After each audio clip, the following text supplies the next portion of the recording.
Hey, Lifespan Development. It's me, Stephanie, and I'm coming to you from my dining room because um, we are all on the stay home, stay safe order here in San Antonio. So I think right now the plan is right that this is how we're going to be meeting every class period for the next for the foreseeable future, potentially for the rest of the semester, right? You guys know I hate being on camera.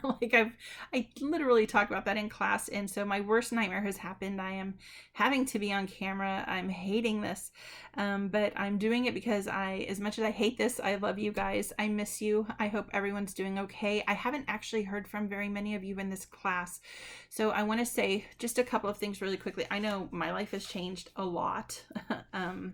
In the last 2 weeks. And so I know, in some of my other classes, I have someone who is suddenly, and actually thinking about this, I know at least one of you is doing this now, even though you haven't reached out to me. Homeschooling 3 kids. And so I won't say who you are, but you know who you are.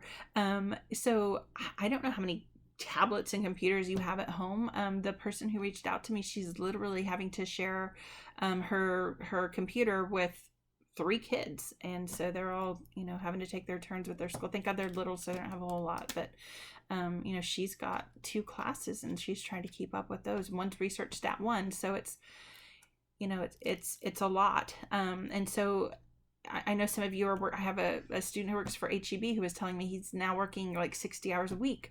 I have another student who is former military, retired actually, and he did medical. I don't know exactly what it was, but anyway, he's hearing that they may get called in to help out with this. So it's crazy how much our lives have changed in 2 weeks, right? 2 weeks ago when we left for spring break, we could not have possibly foreseen any of this happening. So hopefully you guys are all doing well. If you are struggling, please reach out to me. I cannot help you if I don't know what's going on. A couple of places that I can help you. If you are having issues getting technology, so maybe like her, I told her that right now the university is helping people find laptops and stuff. They have loaners, MiFi connections, so many things. If you'll just please reach out to me, I can get you to the people who you need to talk to get you the resources that you need so that you can have a successful semester. Okay. So all that said, Monday we did class a little bit differently, right? You guys watched a series of videos, and I am hoping that they were interesting to you. This to me, the bridge between units 2 and 3 in this class is really interesting, and I like to bridge it with the ideas of creativity and intelligence, because those are 2 ideas that we're actually going to see in personality that we're going to talk about today. And so I want to talk really quickly about the assignment. You're going to see the assignment posted for you tomorrow. I'm still struggling because it's not what I wanted it to be, and so now I'm like, I'm an unhappy lady, but at some point I'm just gonna have to bite the bullet and say, okay, it is what it is. So you guys were going to do video presentations in groups and have actually quite a bit of time to work on that last week and part of this week. And so we, in a way, if this week that we missed had to happen, it was good that it happened the week that it did, because we were going to do a lot of group work thinking about intelligence and creativity. So the video assignment, I know a couple of you have had reached out to me earlier in the semester and were a little worried about that, and I said, don't worry about it.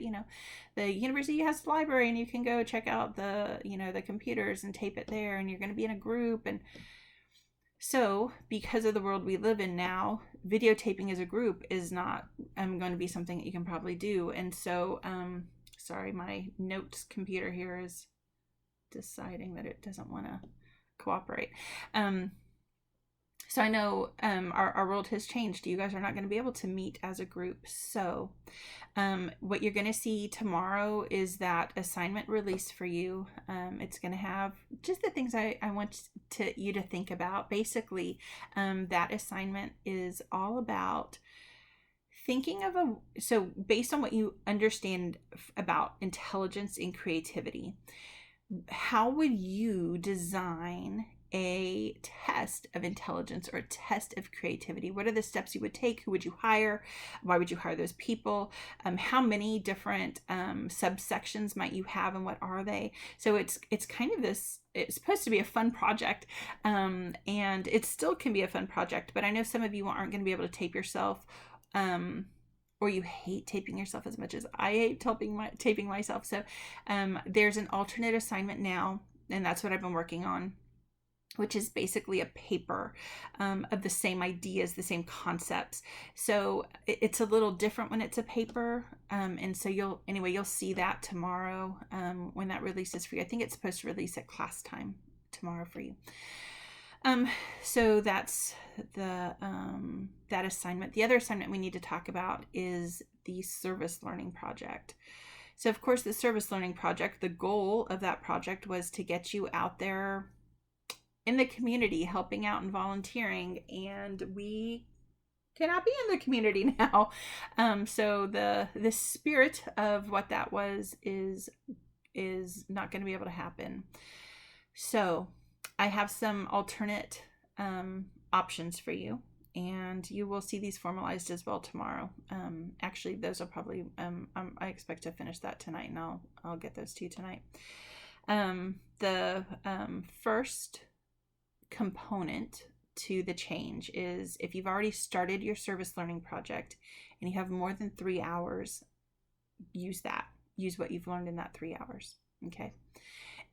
But it seems like as I've talked to more people about that, at least in my substance abuse class, like almost no one started. And I know when we left for spring break, I had several of you in my office that last day, and we were talking about how you were going to start after spring break. So, oh my gravy, probably not going to happen now, right? So what we're going to do instead is 2 different alternatives. So the first alternative is interview someone in your family, preferably someone at least a generation older than you. So parents, uncles, aunts, or grandparents. I think it might be really neat to do this with grandparents, because I love doing this with Erikson. I know you guys can choose any of the theories that we discussed for the semester. That's how I have it's set up for the class. But it's such a fun assignment when you do it with Erikson. We're going to talk about Erikson today. So it's up to you, however you want to do it. But so that's one option. Okay, so interview a family member. And I need that family member to write me a little letter saying, yeah, they interviewed me. I want you to spend at least an hour and a half interviewing that person. And it can be through video chat. It can be just on the phone. It does not have to be live and in person because we're social distancing right now. That's cool. I get that. The other thing you could do, I like to read. So for me, I'm like, oh my gosh, I think this is what I would choose. But which is how I came up with it. Because I've never had to think about an alternate option for you guys before. But you could read a book, any novel that you want to read, and follow one of the characters for this assignment. So you now have 3 ways to do it. If you already started your actual volunteer work, continue with that. If you have had at least 3 hours, we're going to say that's fine. Interview a family member is the second choice, or follow a character from a book. And I'm acting like it has to be fictional, but it could be a biography or even an autobiography. So any book that you are interested in, just follow a character out. Okay, so it's kind of a neat excuse now that we're all holed up in our homes and can't do anything. If you have a book you've been meaning to read, hey, force yourself to read it for the class, right? All right. If you guys have questions about the assignments or anything for the rest of the semester, it's going to be really important that you email me. Please keep me in the loop with anything that you might need consideration on. I know that I have really strict standards for late work and things like that. I also have a heart And I know that some of you guys are not in positions right now where, you know, if you're sharing a computer with 3 kids, maybe you're not going to be able to do your work on time. I get that. Just, I can work with you if you let me know. Okay. So keep me in the loop. Keep emailing me. All right. So your grades for the exam are posted. I actually posted them around 10 o'clock on Thursday night. I am super pleased in general with the grades on the exam. Most of you also did really well on the essays. I am concerned about some of you who skipped the essays. I don't know if you ran out of time or if you skipped over them if they were in the middle and kept going and forgot to go back. But the essays are worth 10 total points on the exam. So, you know, that's a lot. But in general, the exam grades were actually really good. So just so you know, I kind of had to make that exam available online really quickly, which meant it didn't look, you know, like a normal exam I might give. So it didn't have the fill in the blanks, right? And I'm sure you guys were like, hallelujah. But expect the fill in the blanks for the next one. And the other thing it didn't have that I normally have are the choose your own adventure essays. Choose your own adventure essays are a lot harder to do when we have online exams. So as we go forward in this semester, we probably won't have choose your own adventure essays anymore. It'll just be like an essay that you have to answer. And I will, just like before, I'll give you hints about what, that would make a good essay question, right? So that you can kind of prepare for them. But you're going to have one that you're really going to have to answer on the exams, okay? I'm sorry, I know. I don't like it either, but I don't have much of a choice. All right, you guys ready to get started with lecture? Okay, so we are on chapter 9, social and emotional development.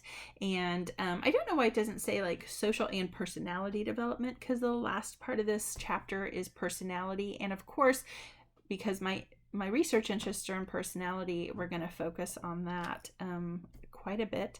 But I do want to start off really quickly and just talk really quickly about the strange situation, because I think a lot of students don't actually understand quite what the strange situation was, right? So this chapter starts off talking about Bowlby and the experiments that Bowlby did with attachment and Harlow, right? Harlow's monkeys, the little monkeys that were given they were given both a mother that was made out of wire but provided nourishment, and then another mother that was covered in terry cloth. And the picture in your book is really kind of poignant, right? This kind of sad picture. I don't like the research any more than you do, but man, did we learn a lot from it, right? Even baby monkeys prefer that, what Harlow called the contact comfort mother, the terry cloth covered mother. So even though that wasn't the mother keeping the baby alive, right? Because the wire mother was feeding the baby, it provided the nourishment, but the mother that the babies preferred to spend time with was the contact comfort mother. So we know that attachment is more than just like feeding the kid, right? Attachment is more about providing security, and that's actually an important thing. So attachment's really this interesting issue. We used to just study it in children, and we kind of assumed, okay, well, that's when it mattered. And today the research on attachment has exploded into how early attachment affects adult attachment patterns and things like that. In this class, those ideas are important. You're going to read about those on your own. What we're going to focus on is what I'm going to talk about in lecture is just to really quickly explain Mary Ainsworth's strange situation. So Mary Ainsworth was kind of a pioneer in attachment research. She was really interested in the idea of different children seem to show different patterns of attachment to their caregivers. So if we actually think about how some babies are really clingy, right? And some babies don't do that clinginess. We start to see that maybe kids have differences, and maybe those differences are innate, maybe, right? But maybe they're also due to other things that, related to the parent. And so we could get into the argument of, is it nature, nurture, right? Some of those arguments. And if we were in class, we'd be having some breakout sessions and talk about that idea. So do you think attachment is nature, or do you think it's nurture? Because it becomes a really interesting question. So I hope you'll think about that, especially as we start to think about personality at the end of this chapter and things like extroversion, right? So, what if you don't want to be held all the time by your mom, right? What if you kind of want to be like, okay, lady, like, leave me alone. I need my alone time. But you're 4 months old and you can't express that, right? So you can start to think about attachment and how attachment might be related to other issues, right? Okay, so thinking more about Mary Ainsworth then. So she created something called the strange situation. So the strange situation is used a lot. We, typically speaking, we use it when we're studying attachment in infants. So we put infants into a relatively small room with their caregiver. We used to test this, as you probably can imagine, right, on moms. But today we test attachment with dad. We test attachment with, other caregivers. And so it's always with the caregiver. Put the kid in the room. There's toys. There's stuff to explore. And we kind of look and see, what the kid's doing there. But that's not the crux of the problem. So at some point, a stranger is going to come into a room, and we watch what happens to baby during that step. After that, mom is going, or caregiver is going to exit the room, and we want to see what happens to baby when mom or the caregiver exits the room, and then caregiver returns to the room. So there's several critical steps, and different researchers utilize different steps, but those are kind of the three that are the most commonly paid attention to. So if you have the slides open on slide 6, and this is also available for you in your book, right? Slide 6 shows us the 4 classifications of infant attachment. So the first one is labeled as avoidant. So this kid, and there are some videos of this online if you want to see those videos. You can pull them up yourselves. They're interesting, but I don't know that you have to really watch the video to understand the topic. So avoidantly attached kids. So first of all, if I told you, hey, your kid is going to be avoidantly attached, would you want that kid? Like, would you want an avoidantly attached kid? Sounds bad, right? You don't even have to know what it is. The kid's avoidant. That doesn't sound good, right? So avoidantly attached kids tend to not really seek a lot of attention from the caregiver while they're in the room. And then the stranger comes in, and the kid's kind of still playing. They're not really going and running up to their caregiver. They're still, your book says they're not maintaining contact with the caregiver, right? The stranger comes in, the caregiver leaves, and the kid doesn't necessarily care that that's happened. And when the caregiver comes back in, they don't necessarily run up to and need cuddling. They've been fine the whole time. If the caregiver approaches them, the child's happy with that. The child's not upset with that. But the reason that these kids are called avoidant is that they're not necessarily seeking out the caregiver. So it looks like they're avoiding them. That's what Mary Ainsworth said. Today, though, we have a different way of thinking about these kids. So think about this. If you had a kid and you went into a room with the kid and they were playing and happy, and then a stranger came in and that kid was playing and happy, and then you left and the kid was playing and happy, does that sound like a bad thing? Right? Like, probably not, right? So today, some researchers have a different word for these avoidant kids. We call them independent. That's a better word. If I told you we were going to have an independent kid, That does not sound like it. As someone who's raised 2 children and is watching my tiny little granddaughter grow up, right? I think independent, it sounds like a good thing. So these kids, again, they tend to be really independent. They're not clingy. They're not crying. These things that we tend to see with the next type of child, which is a securely attached kid. So if I told you, hey, you're going to have a securely attached kid, that sounds like a really great thing, right? And then let me tell you what these kids do. So these kids are kind of clingy, so they don't tend to stray very far from the caregiver. When the stranger comes in, they immediately go right to the caregiver. These kids are looking for a center, right? They're looking for protection. When the parent tries to leave, the kids usually cry. They get distressed. And then when the caregiver or the parent comes back in, they're excited, they're relieved, and they run up to the caregiver to get attention. So that, my phone is on. Oh my God, I'm so sorry, you guys. So this kid sounds like a normal child, right?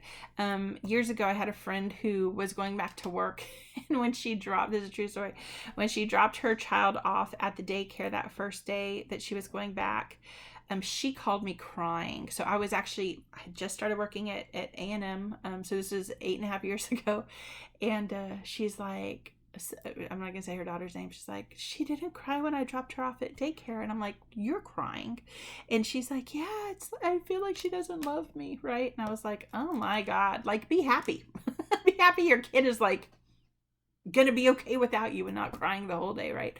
But I think in America, right, we kind of prefer that kid who like, oh, she loves me, she cried when I left, oh, poor girl, right? As opposed to that independent child who you leave and they're okay. We don't see the beauty in having an independent child. What's interesting about that, the reason I say that, is that that's we can kind of see that in the distribution of kids who are labeled avoidant and secure across the world. So about whoa, that's the wrong number. Strike that. So about 30% of kids in the United States of America are classified as avoidantly attached, and about 60% of kids in America are classified as securely attached, okay? But now if we think about Europe, those numbers are the opposite.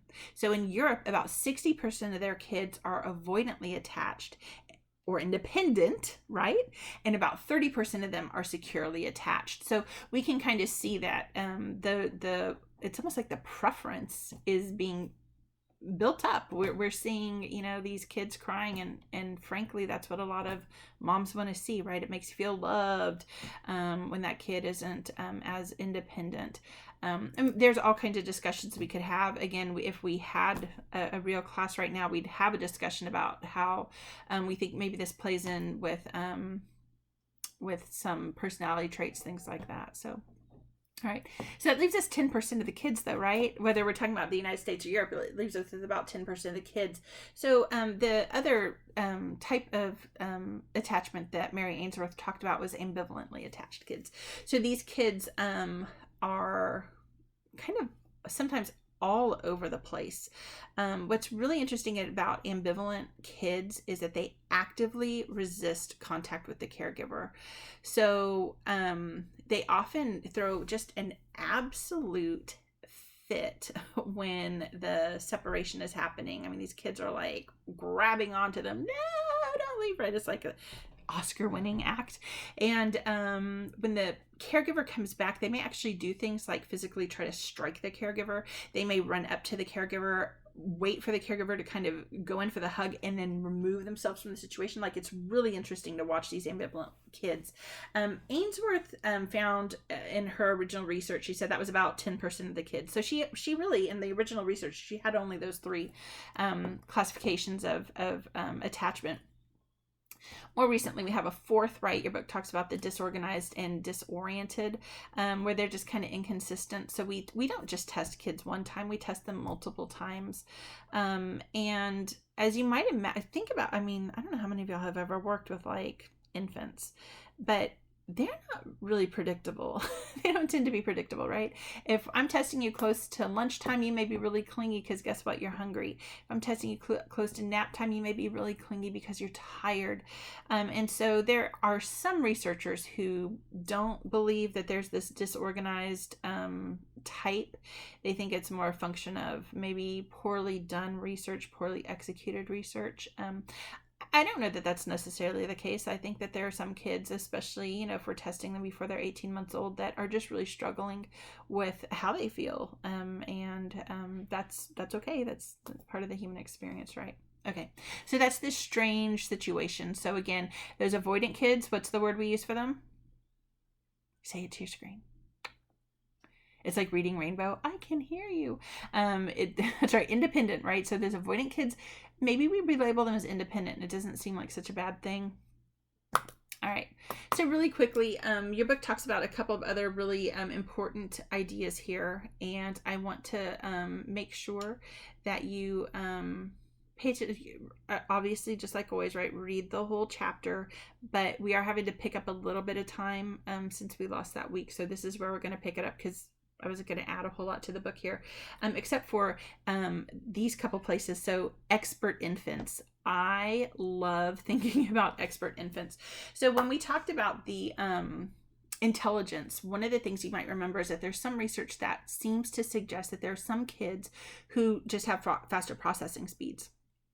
And there's some research to suggest that those kids who have those higher processing speeds, faster processing speeds, learn a little quicker. Do y'all remember we talked about that? Okay. So there is some research to suggest that those kids actually are more likely to be what we call expert infants. So these kids, and it's hilarious to watch. There's a couple of videos on this on YouTube, but I'm not actually a big fan of any of them. But there's a few really great research studies. If you're interested in this, if you write to me, I'll be happy to send you a couple. But basically, they look at these kids who are under the age of 24 months. And these kids are teaching the kids around them to do certain things. And these expert infants are actually, they're kind of like little tiny leaders. And it's so fascinating, at least to me, it's fascinating to watch these kids. As you might imagine, having situations where kids are with other kids, so like daycares, facilitates this a little bit better. And we think that some of these expert infants are actually maybe they're natural teachers. So that is a good thing for these kids. The other issue that the book talks about is mirror neurons. And mirror neurons are neurons that are kind of flashing. Remember we talked about mirror neurons way back, I think it's chapter 3. They're kind of flashing. They're active when you're watching something happen, not necessarily when you're performing that behavior. So we have some really interesting research. We talked about it before, and I said, hey, we're going to talk about this again. Remember the mirror neurons. So there is some really interesting research that suggests that when children are allowed to watch things, so okay, maybe a child can't cook, and don't get them too close to the stove, right? But when that child watches you do things like that, when the child is watching you cook, when the child's watching you play ball, they're actually practicing it. Those mirror neurons are firing and they're learning the process, even if they're not actively completing the process. So mirror neurons are really important. We think that they are implicated in developing that theory of the mind that we have talked about already this semester. So those mirror neurons seem to be important, and they may like if they don't work properly, there's some research that suggests that mirror neurons that don't function properly may actually be implicated in some forms of dysfunction. So they may be really important to just normal living. Okay. All right. So let me see. I've got my little notes here. Give me just a second. Sorry that it looks like that. All right. So I'm going to talk, you can read about emotional development and things like that. Certainly babies. Oh, I was going to show you guys, this is why I actually have my phone. So I'm going to show you really quickly if I can pull it up. It already closed. Doggone it. A picture of, you guys know I'm just wildly in love with my granddaughter, right? But she has this hilarious little face that she made the first time she ever had a bath. She was not a fan of the bath, and so we took pictures of her because I thought it was hilarious. And oh gosh, I'll have to show it to you another time maybe. Well, why is it not coming up?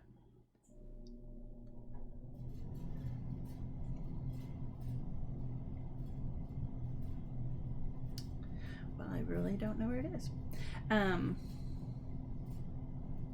had it ready, and then when I turned off my phone a second ago, I messed it all up. Oh well. I'll show it to you another time. But she's got like the best sad face ever, right? Babies don't have a filter. You and I have been taught to like squash certain emotions or exaggerate certain other emotions, right? So when I lecture, I tend to exaggerate my emotions, just I don't know, something I do naturally. You know, if you're really sad, right? Have you ever been so sad and you don't want other people to know that you're sad, so you're not showing on your face the actual emotion, you're kind of hiding that. So kids seem to be born with certain emotions. There seem to be certain emotions that they're not just born with, but it's hardwired in them. So we can think about sadness, anger, disgust. Kids show these, and they show them really well. If I have a chance in a second, I'm going to see if I can find a picture of that picture of the Tiny for you. I call her the Tiny, so that you can see she has the best sad face in the whole entire world. And at this point, she's 2 weeks old. But you would think that, you know, she'd lost $1 billion in the stock market in this crash that we've had the last couple of weeks. Poor girl. But that's how babies are. They're just totally honest with all their emotions. Culturally speaking, we are taught to change what we put on our face, whether it's to amplify it, right, to make it bigger, or to de-amplify it. And so there are different rules about what you do, when you do it, how you do those things, across different cultures. All right. So the last thing I want to talk about when the book talks about emotions, it has this section on suicide that I think is actually really important for a lot of reasons. I've had students in my class who have who have dealt with suicide in lots of different ways. I had a student several years ago whose mother killed herself in the middle of a semester, and suicide is this really horrible thing. We know that we have a situation right now in the United States where we are losing 21 veterans, an average, right, of 21 veterans a day to suicide. Is shocking. The suicide rate over the last 30 years has tripled in the United States of America. And there are a lot of theories about why that is. The book talks a little bit about that, but I want to talk really quickly about the warning signs of depression, because there are a number of these that may also be signs of something else. And I think one of the biggest problems with suicide is that a lot of times parents don't want to talk with their kids about how they're feeling if they're contemplating suicide, because they think, well, if my kid's not thinking about suicide, but I ask them, now I just planted that idea in their heads. I promise you that's not how that works. When we fail to talk to our kids about those things, it can be much more dangerous for them. And talking to them does not plant ideas into their head. If you feel like you're worried about your child and you don't know how to talk to them, there are places that you can go. There are resources that you can utilize for that online, and then even some of the hotlines can help talk to you about how to talk, and not just to your kids, right? This is a problem at all age levels. We just said veterans, right? Those aren't kids. And so it's important, I think, that we talk about these things, because sometimes people are suffering and we recognize it and we think, oh, they're depressed, but maybe we have these other little signs that something else is happening. So, if someone is talking about self-harm, whether it's, asking questions about how people might do things, or whether you're noticing that they're actually cutting themselves or things like that. That's definitely a warning sign. A kid who was doing well in school who's suddenly having difficulties, that could be another warning sign. Very common in young kids is to start making arrangements as if they were preparing for a long trip. So giving away things, finding a place for their dog, right? When they're not supposed to be going anywhere, but finding a place, like who would take their dog, things like that. So making those kind of big plans can be a signal that they're considering something like a suicide. Writing a will, and this is something that we see not just in kids, it's actually pretty common. Changing in eating habits or general depression can be a warning sign of suicide. Also, just dramatic behavior changes. So most people interpret this as being like sudden depression, but think about this: someone who's been depressed who's suddenly happy, right? So when we're talking about behavior changes, it can be suddenly going from positive to negative, but it could also be going the other way. Someone who's made a decision to commit suicide, who's maybe happy with that decision, might actually have a significant rebound in their affect and their general behavior. So think about that. And then a preoccupation with death. So when a kid's asking you about do you believe in heaven, or those are questions that you should be those are talks you should be having with your kids anyway, because kids are naturally curious. But it's not necessarily those questions that should make just what do you think happens to us when we die. That's a normal question, but being preoccupied with death is something that maybe should have you concerned. So if they're taking on the culture of death, we joke all the time. My daughter, I wish I should show you some of these pictures, but she'd kill me, right? But when she was 13, we call them her dark ages, because Sophia only wore black, and she was, kind of negative, so she went through her dark ages. But her dark ages there wasn't a preoccupation with death. It was more just her finding her identity. And we actually did several times have discussions about suicide, because I thought, well, this is kind of dark stuff, and I was worried about her, and those are hard conversations to have with your kids, but they're necessary to keep them safe. So don't worry that you're planting an idea. That's one of the number one reasons that people say they don't talk to their kids, and most all the research that I've read suggests that you have those conversations. You are not planting those ideas, and you may be saving a life. So the book has 2 numbers for hotlines for suicide related problems. The first is 1-800-784-2433. That's at our university. And then the national hotline is 1-800-621-4000, and you can get help at those two numbers if you need it, for yourself or for other people. All right, so now we're going to start talking about personality. So the first personality theorist actually was Freud. So you might remember way back in chapter 2, we talked about Freud, and we said, was Freud a psychologist? We said no, Freud was a neurologist by training, right? He was a medical doctor.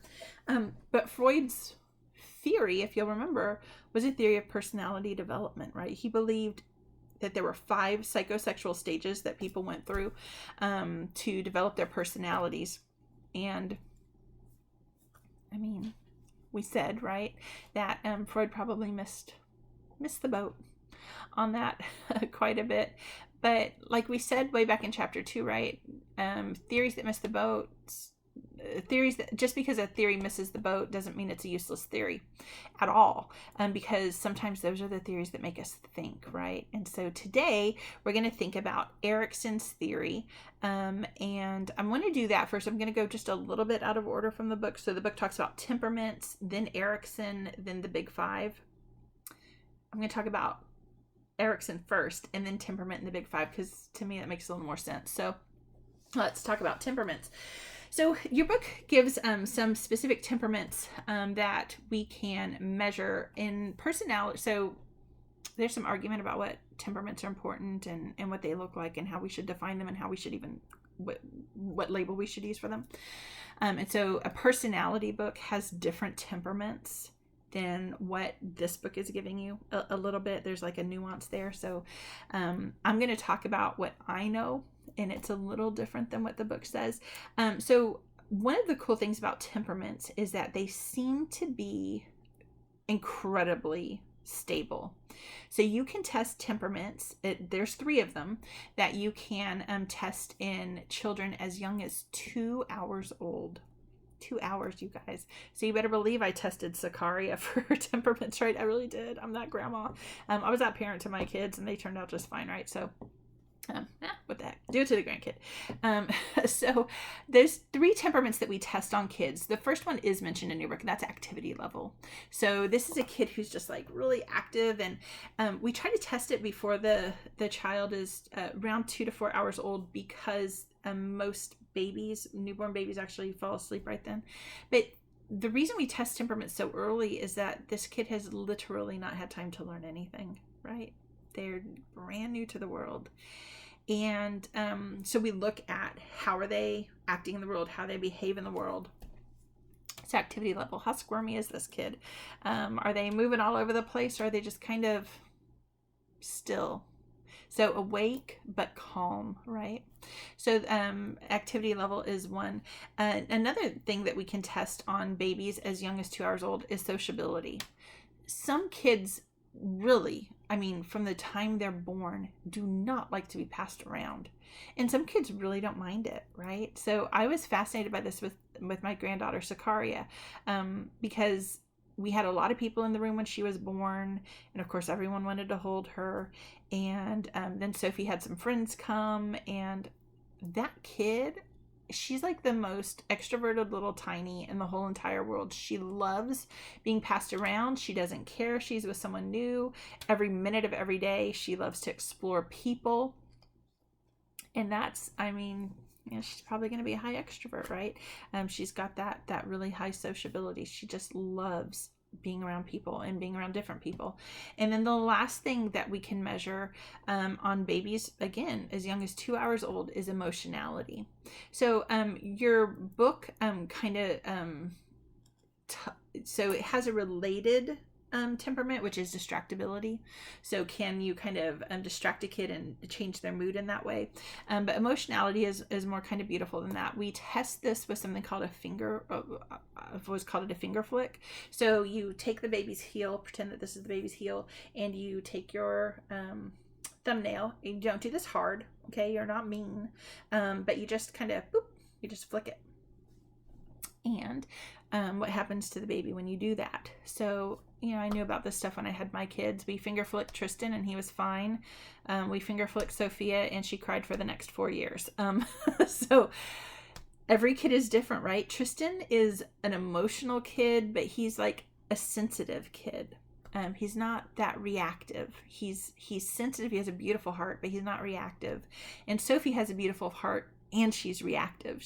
And you could see it. Seriously, from the time she was 2 hours old. We had called her Little Red because she had red hair when she was born, and then we kept calling her Little Red because she would just scream and she would turn red. So that idea of emotionality is actually just really important. And what's really cool about these temperaments then is that, like I said, they're incredibly stable. So we can look at a kid who has high emotionality, high activity level at 2 hours old, and then we can look to see, how is that kid acting at 12 years old? And so we look and we get reports from teachers. We can go watch them on the playground. Are they sitting there reading the book, or are they actively playing with the other kids? Are they, does their teacher report that they cry a lot? Do mom and dad report that they're really sensitive and that they're really emotional? We can look at those things, and we find a very high correlation between the temperaments and at 2 hours old and the temperaments at at 12 years old. And by the time a person is around 12 years old, their personality traits are believed to be relatively stable. What that means is that those temperaments are believed to be stable throughout the lifespan. There are a couple of studies that have followed people longitudinally for further into their teenage years and find remarkable stability across the temperaments. So I said I was going to do Erikson first, then I just went and did temperaments. And I'm sure I could edit this. I have no idea how to do that. So let's do the Neo next, because temperaments are actually related to the Neo 5 factors in some really interesting ways. So the big 5, right, sometimes called the Neo. Let me get to my little notes here. So the Neo 5 factor traits, we talked about these back in chapter 2 as well, right? So neuroticism, conscientiousness, extroversion. I'm going to do it in my order. Extroversion, neuroticism, conscientiousness, agreeableness, and openness to experience. Those 5 traits are the big 5, right? That's what we call them, the big 5. And those big 5 are actually really beautifully correlated to the 3 temperaments that I just talked about. So when we think about activity level and sociability, both of those have strong correlations to the big 5 factor, extroversion. And emotionality has a very strong tie to the big 5 factor of neuroticism. In fact, that is the strongest correlation between the big 5 and temperaments. So that seems to indicate a couple of things. First of all, temperaments are stable, and we can see them from the time a child is around 2 hours old. And that must mean that temperaments are hardwired, right? So obviously the correlation between a temperament at 2 hours old and 12 years old is not perfect, right? And that's where the learning component comes in, right? So we spent a lot of time trying to help Sophia not be as emotional, because that kid could get angry. I mean, she was an angry baby. And so we had to help her kind of learn to control that initial immediate anger and make it into something more positive. And so you can, if you watched her in her real life, you might notice that she doesn't seem to be as emotional as you might expect, but that's more due to the nurture component, right? So her nature is fiery, and her nurture helped her find ways to sort of deal with all that fiery stuff. So when we start to think about temperaments, then we can think about temperaments as being that component of personality that seems to be hardwired in, right? Because we can measure them from really, really early on. The big 5, then, if we think about the big 5, may have this underlying hardwired genetic component. And in fact, when we look at the big 5, we can see that. We know that, for example, neuroticism seems to be correlated to amygdala sensitivity. And we've talked about that idea way back in chapter 2, right? The idea that that part of your brain, right, it's kind of like right in the middle of your brain, it's almond shaped, it's called the amygdala, the seat of fear memory and things like that. The more sensitive your amygdala is, the higher in neuroticism you tend to score. The amygdala then it's genetic. We don't think, and this is actually interesting because this is a question that I had a long time ago. Can you train the amygdala? To be more or less sensitive? The answer to that right now seems to be no. And so that's the higher hardwired component. But then you also have the rest of that, right? The nurture component to that. So if we start to think about nature and nurture in the big 5, we can see that there does seem to be some genetic components to it, but there's also that nurture component, right? That interactionism is actually really important. So very quickly, just to make sure we're all on the same page, right? Extroversion is kind of that sociability. Neuroticism is kind of emotional stability, right? Conscientiousness, we might think about it as being kind of like responsibility. Agreeableness is how much you think other people like you. We'll talk about that in just a second. And then openness to experience is kind of partly right related to intelligence, which is why intelligence makes such a nice bridge to this chapter. And then also just kind of how I always think about it as how much you enjoy the things in the world, right? And so openness to experience is really interesting. So you guys were supposed to take the IPIP and utilize that as a study guide. It is a great study guide. We are going to talk more about the Big Five on our next lecture on Monday. So I want to make sure that you've read through the chapter. I'm going to talk a little bit more about that. And I'm actually going to show you my IPIP results. You're going to find out... So my gregariousness score, you guys, is I think it's a 17. It says 17 or a 19. So as you might expect, I'm loving being stuck in my house. This is like a dream come true for me. I'm so low in gregariousness. I tell you, right, I'm a hermit. I have the score of a hermit, and I'm a happy lady just sitting here at my house. But I also miss you guys, so I'm hoping that we all get to come out of our houses at some point, and I can teach you guys again and see if you're getting it by looking at your eyes and stuff. But that idea of what the Big Five are, and actually not just the Big Five, right, but those facets of the Big Five that we talk about in the Neo IPIP, those are things that we're going to talk about on Monday. So right now, I want you to just think about those traits as being related to temperament. That's kind of what I want you to think about this weekend. So the last thing, and I know I'm a little over 50 minutes, but we didn't have a true lecture on Monday, so I'm going to steal 5 more minutes of your time. And if, I'm sure I'll have some lectures that run under. That doesn't sound like me at all, right? Such a lie. I'll try to, I promise in the future, I'll try to stay to 50 minutes. But 5 more minutes today, please, to talk about Erikson, because I love Erikson's theory. So it's one of my favorite theories. I don't use it at all in my in my research because it's not really usable in my research. Erikson's fascinating to me. He actually was a student of Anna Freud, Freud's daughter. I hope that's right. I believe she was Freud's daughter. And anyway, he was a student of Anna Freud, and he was really influenced a lot by Freud's theory. So if you look at the two theories and you look at the first 5 stages, they share similar ages. Erikson has the idea of a crisis, right? Just like Freud, except his is not a psychosexual crisis. It's a psychosocial crisis.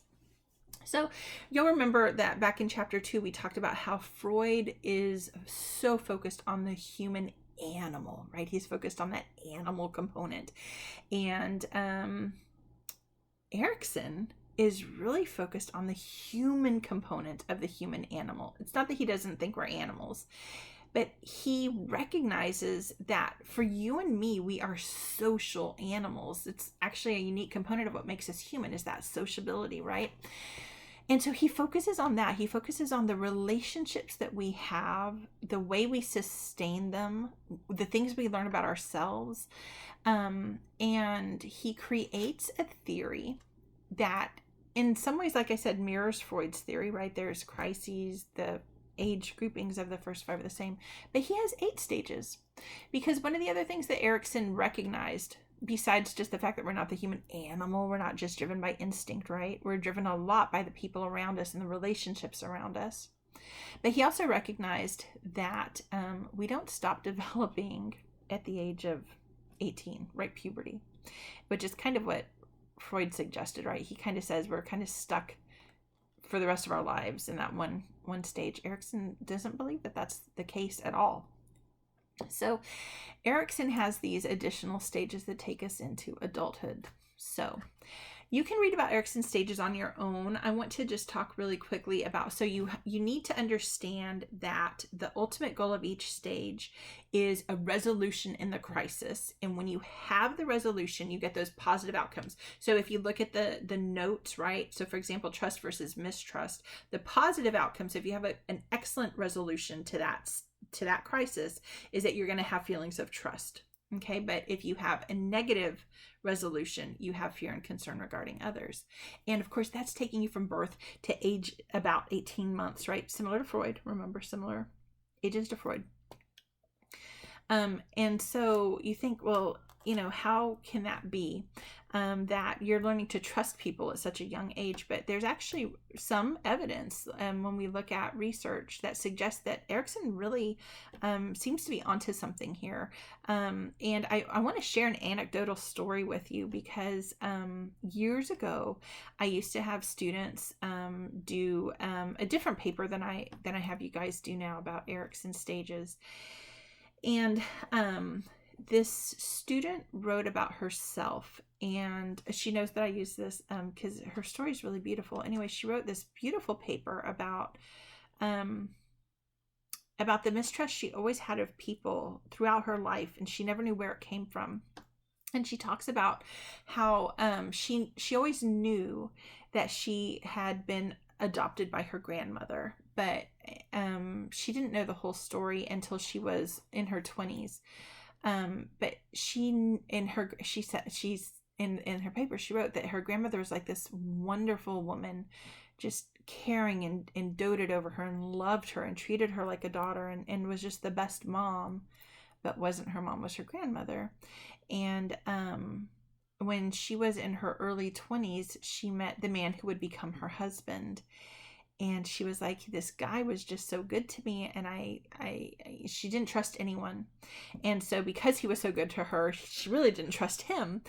And her grandmother had a talk with her and was like, I don't know why you're having such a hard time. Like, this guy obviously loves you, and he's, no matter what you do, he's faithful to you, and he wants to marry you. And they start talking, and her grandmother starts to share with her that she was horrifically neglected shortly after her birth. Her mother was a drug addict. She had known that because her mother was in jail. That's actually how grandma got her. But she didn't know the extent of it. When they found her, she was, just horribly neglected. The horrible things that you can imagine. Those horrible things happened to this poor girl. And of course, she has no recollection of that. She was like 2 or 3 months old. Anyway, so mom was arrested. Grandma gets her, and then mom gets out, and baby goes back, and everyone's hoping for the best, and instead it's just horrible. And that cycle happens a couple of times, and then finally when she was about 14 months old, she's permanently placed with grandma, and grandma actually ends up adopting her. But it's this really interesting thing where she goes, I remember having that conversation with her. She was in her mid-30s when she took my class, and she's writing this paper, and she's saying, I remember having that conversation with my grandmother and thinking, why am I crazy? Like, why am I doing this to this poor man? And I need to give him a better chance because I do love him. And she goes, it is not until I was reading about Erikson that I realized 2 things. The first thing I realized is why I'm like that. And the second thing I realized is that it doesn't have to stay that way. And anyway, I asked her to come see me in my office. So we sat there, as you can imagine, right? You guys know I'm a crier. And so we sat there and cried about this because it was just such a beautiful thing. The reason she knew that it didn't have to stay like that is something that's not really discussed in your book, but it's actually a really important component of Erikson's theory that I want you to know, and it's called the epigenetic principle. So the epigenetic principle is this idea that, so for Freud, let's go back to Freud real quick. So for Freud, you go through each of these stages. Stage 1, and it has a resolution, and then you go to stage 2, and it has a resolution, right? They're like these very distinct stages.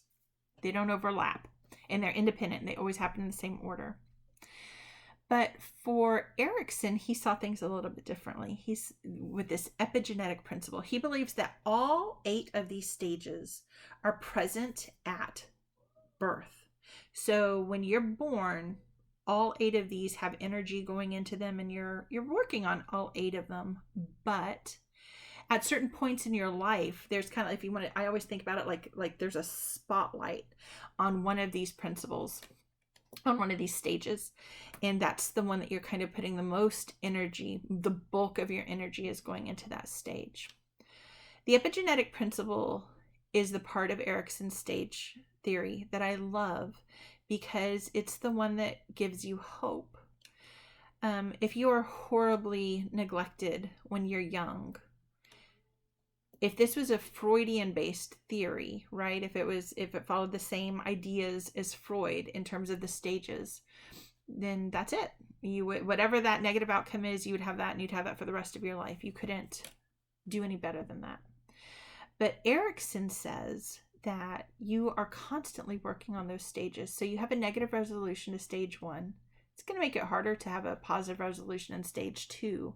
But not only is it not impossible for you to have a positive resolution to stage 2, so you could have a positive resolution to stage 2, you actually continue to work on stage 1 for the rest of your life.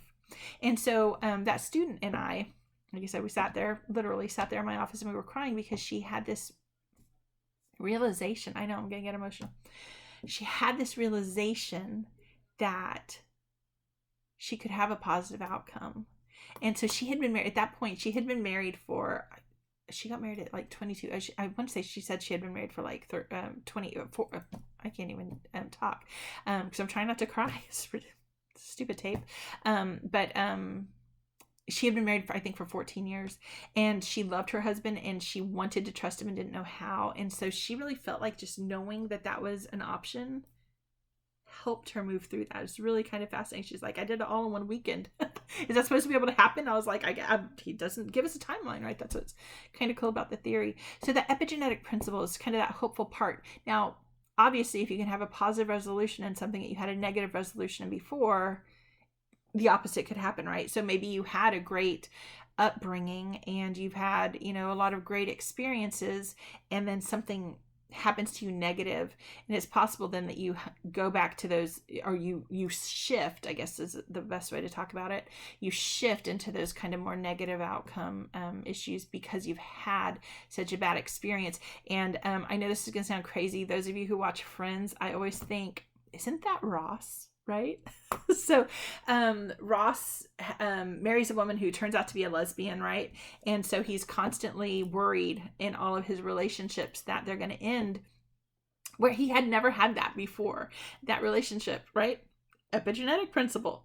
And so anyway, yeah, Ross is the king of the positive outcome turning negative. Poor Ross.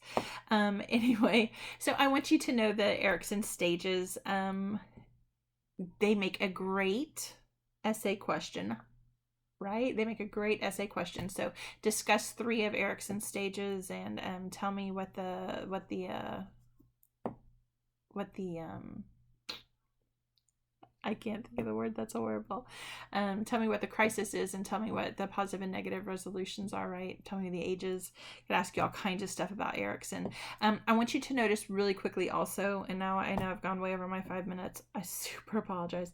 But identity versus identity confusion. You guys, you've heard about this. We talk about this in the real world. This is what we call the identity crisis, right? You've heard of this, the identity crisis. So read through Erikson. I promise you that some of it's going to feel really familiar, partly because of Freud and partly because we talk about things like the identity crisis, the midlife crisis. Hello. We talk about these things in popular culture. So that's it for today. Thanks for sticking with me an extra 12 minutes. Obviously, you could have paused it and then watched it another time. If you have questions about this video, please email me. Let me answer your questions. And if you're interested in the research, like I said, if you'll shoot me off an email, I'll get it to you. All right. Thanks, guys. Hope you guys are doing well, safe and healthy, right? Okay. Bye.